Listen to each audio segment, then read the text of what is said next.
For over 20 years, Bird Barrier has been revolutionizing the bird control industry with products like Bird Coil, Stealth Net, and Birdshock Flex Track. However, controlling pest birds in trees has been an unwieldy and impractical process, until now.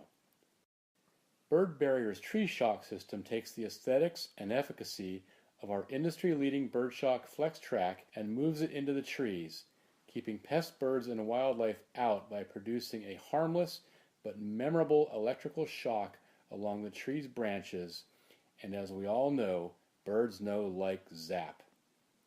Tree Shock is a UV-stabilized PVC tube wrapped with a pair of conductive stainless steel wires, much like the conductive rails on the Birdshock. One wire is hot or positive, the other is ground or negative. When a bird or animal stands on the Tree Shock, the circuit is connected and the intruder gets zapped. For best results, Tree Shock should be installed on freshly pruned trees. Smaller twigs and branches that are favored by smaller birds will be mostly removed during the pruning process. Pruning a tree will also help reduce the overall bird pressure as they feel more vulnerable with fewer places to hide within the foliage. Working in trees can be dangerous for obvious reasons. Use appropriate safety equipment and consider hiring a specialist for your application. To install the Tree Shock, first assess the configuration of the tree to determine the best placement for the shock tubing. Most birds roost on the sturdier limbs of a tree, so those should be focused on first. Lighter limbs and twigs may be protected using the holiday light method that we will describe in a moment. Birds perch on horizontal or angled branches, but not on steep perches, so a combination of Tree Shock and insulated lead wire should be used. Tree Shock is sold in the following pre-cut lengths: 5, 10, 15, 20, 25, and 50 feet. These lengths can be used as is and don't need any cutting or splicing. Tree Shock is also available in longer lengths of 100, 250, and 500 feet, which may need to be cut or spliced.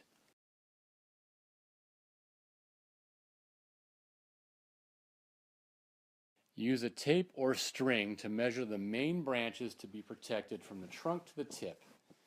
When branches fork, a T connection can be made to connect one tube to another. Lead wires running up the tree's trunk will be used to connect the tube to the energizer.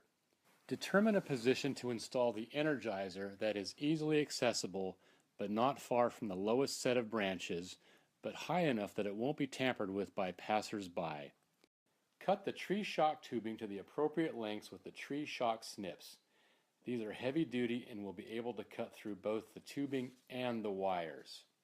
Then, slide a piece of heat shrink tubing onto the Tree Shock and out of the way by a few inches. We will come back to this piece in a moment. Remove the black filament from about 1 inch of the end of the tubing to free the electrical wires.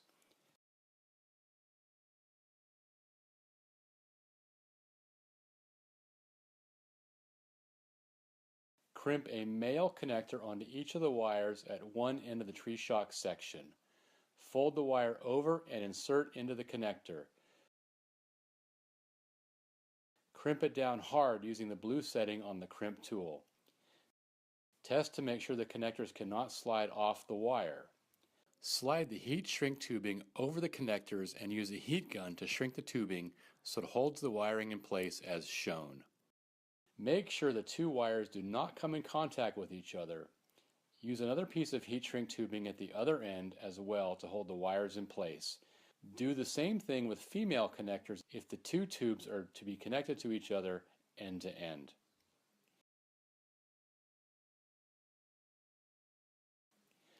When a branch forks, it will be necessary to install a T-junction.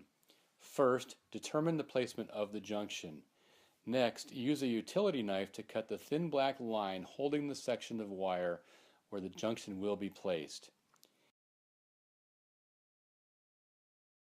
Use the hollow marlin spike to pry a small section of each wire, hot and ground, away from the tubing. Place an open female snap tap connector into the groove of the marlin spike as shown. Slide the marlin spike with the connector underneath the wire and close the jaws.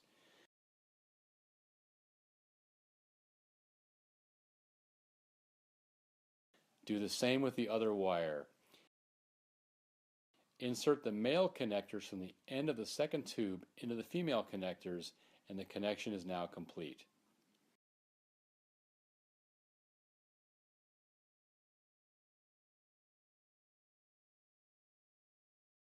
Measure a section of lead wire that will run from the beginning of the branch to the energizer.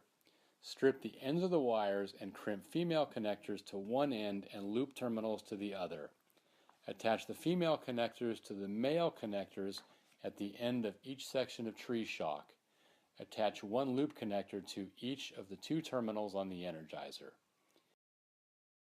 For very tall trees, or trees with many sections of tubing, a central lead wire can be run up the trunk with each section of the tree shock connecting to the central wire using the snap-tap connectors.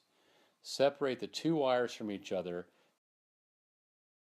crimp on the female snap connectors, and then connect either the tree shock or another lead wire using the male connectors.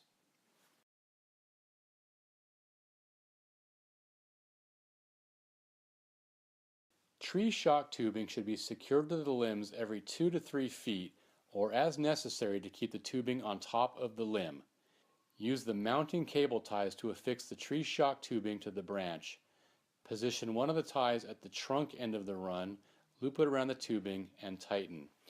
Drive an aluminum nail through the eye on the mounting tie and into the branch for a secure hold. Repeat this process every 2 to 3 feet or as necessary to follow the top contour of the branch.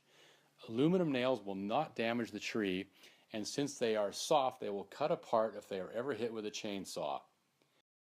For thinner branches, simply loop the tie around both the tree shock tubing and the branch itself and tighten.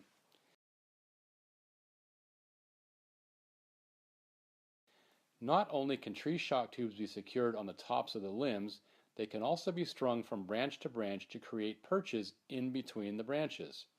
Birds will land on these perches, receive the conditioning shock, and head for the hills. This is referred to as a holiday light method. A long length of tree shock can be wrapped around the tree in a spiral fashion, much like lights on a Christmas tree. The tree shock charger is powered by two D-cell batteries. Under normal conditions, the batteries should power the system for about 60 days. It will be less if there is heavy bird activity. Be sure to check it on a regular schedule. Bird Barrier offers larger solar and power chargers as well, but the battery charger is the recommended unit for tree shock. Call our offices to discuss other options if mains power is available at the tree or for larger trees. Once the system is installed, activate the tree shock by turning the Energizer's power switch to the on position.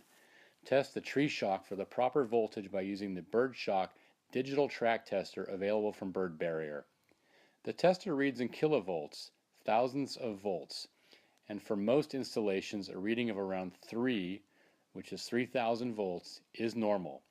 Some smaller installations may show higher voltage readings. If the tester shows anything below 2, check the connections, especially around any T-junctions, for grounding.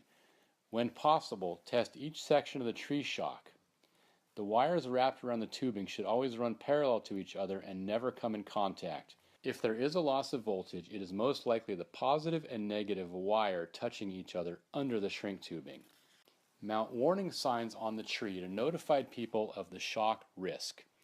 Also, notify the landscape company, property management company, and other stakeholders that the system is in place, how to turn it off, and whom to call for service.